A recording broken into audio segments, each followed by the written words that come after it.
संभल जिले में हुई हिंसक वारदात के बाद पूरे उत्तर प्रदेश में अलर्ट जारी है। वहीं इसी बीच पुलिस को सूचना मिली है कि समाजवादी पार्टी के बरेली जिला अध्यक्ष शिवचरण कश्यप संभल जाने वाले हैं। इसकी भनक लगते ही पुलिस हरकत में आ गई और शिवचरण कश्यप रात को ही हाउस अरेस्ट कर दिया। सपा के बरेली जिलाध्यक्ष शिवचरण कश्यप के कैंट थाना क्षेत्र के कांदरपुर में स्थित निवास पर बीती रात बरेली पुलिस ने उन्हें और सपा बरेली महानगर अध्यक्ष शमीम खान सुल्तानी को बीती रात से ही हाउस अरेस्ट कर लिया। वहीं शिवचरण कश्यप और शमीम खान सुल्तानी ने कहा कि संभल में हुई हिंसा के बाद उन्हें ज्ञात हुआ कि समाजवादी पार्टी के राष्ट्रीय अध्यक्ष अखिलेश यादव ने संभल जाकर पार्टी के लोगों से घटना की स्पष्ट जांच करने को कहा है, मगर अभी तक कोई भी टीम गठित नहीं की गई है। न ही ये पता चला है कि टीम में किसका नाम शामिल है और न ही कोई तिथि तय की गई है। फिर भी उन्हें बरेली पुलिस ने बीती रात से हाउस अरेस्ट कर दिया है। उन्होंने कहा कि संविधान दिवस पर उन्हें पार्टी कार्यालय जाकर संविधान दिवस मनाना है, परंतु पुलिस उन्हें पार्टी कार्यालय तक नहीं जाने दे रही है।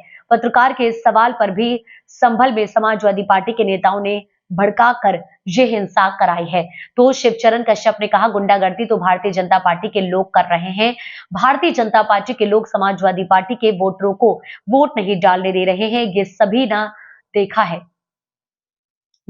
देखा है। हिंसा करने में भारतीय जनता पार्टी का हाथ है। समाजवादी पार्टी के नेताओं पर झूठे आरोप लगाए जा रहे हैं।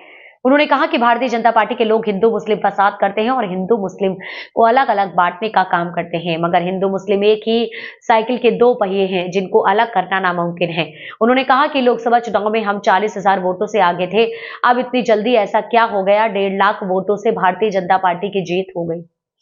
ये सभी लोग जानते हैं कि आने वाले 2027 के विधानसभा चुनाव में जनता इन्हें सबक सिखाएगी। देखिए, आज आपको संभल जाना था, आपको निवेदन करके क्या कहना चाहते हैं? इसमें आपको रोका गया है। उत्तर प्रदेश के पूर्व मुख्यमंत्री आदरणीय अखिलेश यादव जी कल दिल्ली में थे और जो संभल में घटना हुई है उस घटना की जांच के लिए मुझे ऐसी जानकारी प्राप्त हुई है कि एक कमेटी बनी है, लेकिन अभी उस कमेटी को कब जाना है, कितनी तारीख को जाना है, ये अभी तक डेट निश्चित नहीं हुई है। जब डेट निश्चित होगी और हमें वहाँ जाने का मौका मिलेगा तो ज़रूर जाएंगे। तो आज आपको पुलिस लगाकर निवेदन क्यों करेंगे? मैंने पूछा सीओ साहब से कि अभी संभल जाने का कोई डेट तो आई नहीं है, फिर निर्बंध क्यों कर रखा है? अभी हमें पार्टी कार्यालय पर संविधान दिवस भी मनाना है। राष्ट्रीय अध्यक्ष जी के निर्देश पर पूरे प्रदेश में कार्यक्रम लगा है। तो सीओ साहब और भारी फोर्स आपने देखी होगी बाहर खड़ी है। ये रात के 12 बजे से खड़े हैं। 5-6 इंस्पेक्टर थे रात में, 15-16 दरोगा थे, 25-30 पुलिस वाले थे। ये घर के चारों तरफ रात भर रहे हैं। हम तो यही नहीं समझ पाए, अभी संभल जाने का कोई आदेश नहीं आया है तब इतनी फोर्स है, और संभल जाने का जब आदेश आ जाएगा तब कितनी फोर्स लगाएंगे। और संविधान दिवस मनाने के लिए मुझे पार्टी कार्यालय भी नहीं जाने दिया, तो सभी कार्यकर्ता नेता मिलके संविधान दिवस का कार्यक्रम हमारे निवास पे ही मना रहे हैं। भाजपा के नेता आरोप लगा रहे हैं कि संभल में दंगा हुआ, समाजवादी पार्टी वालों ने कराया है, क्या कहना चाहते हैं इसमें? भाई, संभल में समाजवादी के लोग दंगा क्यों कराएंगे? बेईमानी करें भारतीय जनता पार्टी के लोग, वोट डालने ना दें भारतीय जनता पार्टी के लोग, पुलिस के लोग घरों में हमारे वोटरों को कैद कर दें, वोट अपने आप डाल लें, दंगा हम क्यों कराएंगे भाई? ये दंगा भारतीय जनता पार्टी हमेशा कराती रही है। ये दंगा करा के ये चाहती है कि मुस्लिम अलग हो जाएं, हिंदू अलग हो जाएं, लेकिन हम लोग कभी अलग नहीं होंगे। साइकिल के जैसे दो पहिए होते हैं तभी साइकिल चलती है, ऐसे ही हिंदू मुस्लिम हम सब इकट्ठे रहेंगे। आरोप ये है कि उपचुनाव में हार की वजह से जो उन्होंने, आपको मालूम है पार्लियामेंट का चुनाव अभी 6 महीने पहले हुआ। उस लोकसभा में, कुंदर की विधानसभा में हम लोग वहाँ पे 40,000 वोटों से जीत रहे हैं। क्या 6 महीने में इतना वोट इनका बढ़ गया जो 1.5 लाख से जीत जाएंगे? आपको खुद एहसास होगा कि वहाँ पे वोट अपने आप डाल लिए गए हैं और जनता वहाँ बहुत आक्रोशित है। जनता 2027 में इनको जरूर नीचा दिखाने का काम करेगी। आज जो है संविधान दिवस भी मनाया जा रहा है अध्यक्ष जी के यहाँ, और जो पुलिस फोर्स भी लगी हुई है, क्या कहना चाहते हैं? देखिए, सबसे पहले तो मैं सभी देशवासियों को आज संविधान दिवस की हार्दिक बधाई और शुभकामनाएं देना चाहता हूं।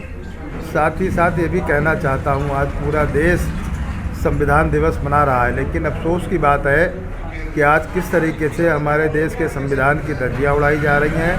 हमारे पार्टी के जिला अध्यक्ष आदरणीय शिवचरण कश्यप जी को हाउस अरेस्ट कर लिया है रात से ही। तो जैसे ही हम लोगों को इसकी सूचना मिली, पार्टी के हमारे पूर्व विधायक विजयपाल सिंह जी और पार्टी के सभी बड़े नेता यहाँ आ गए हैं और इसी मजबूरी के तहत हम लोग यहाँ संविधान दिवस जिलाध्यक्ष जी के निवास पर मना रहे हैं।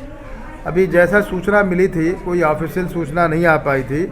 हमारे पार्टी के राष्ट्रीय अध्यक्ष आदरणीय अखिलेश यादव जी ने संभल में जो घटना हुई है उसको लेकर एक कमेटी बना रहे हैं और उसमें अभी समय और दिन तय नहीं हुआ, चूँकि पार्लियामेंट चल रही है, वहाँ जाना है।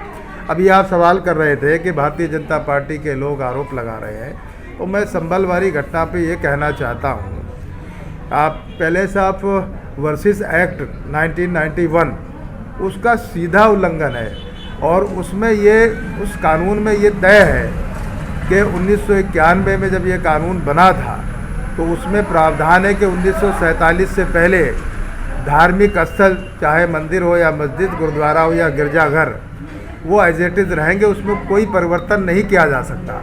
अगर कोई परिवर्तन करता है तो उसमें 3 साल की कम से कम सज़ा और जुर्माने का प्रावधान है। एक बात।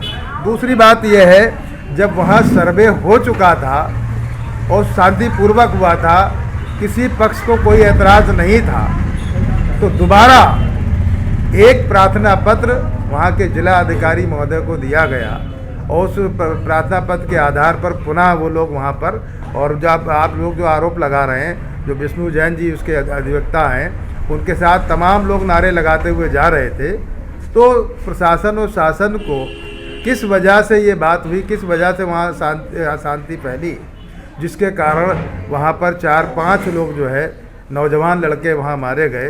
तो इसकी न्यायिक जांच होना चाहिए। मैं तो आपके चैनल के माध्यम से मांग करता हूं कि सुप्रीम कोर्ट की निगरानी में इसकी जांच होना चाहिए और जो मजिस्ट्रेटी जांच के आदेश किए हैं उस पर हमें बिल्कुल विश्वास है। कल बरेली में सचिदानंद जी आए थे जी, जो धीरेन्द्र शास्त्री जी के समर्थन में चल रहे हैं समय यात्रा को लेकर के, तो कल कह रहे थे कि संभल में जो है अभी 3-4 ही मरे हैं, अगर 10-15 मरते तो अच्छा होता। ये किस पे क्या कहना चाहते हैं? देखिए, उनकी सोच आप देख लें। मैं उनके बारे में तो ये कहना चाहता हूँ, आरएसएस प्रमुख आदरणीय मोहन भागवत जी का वो बयान जो उन्होंने जब बाबरी मस्जिद का प्रकरण हुआ था तो उन्होंने ये कहा था देश के हर मस्जिद में अब मंदिर निकालना उचित नहीं होगा, ये मामला यहीं से समाप्त होना चाहिए।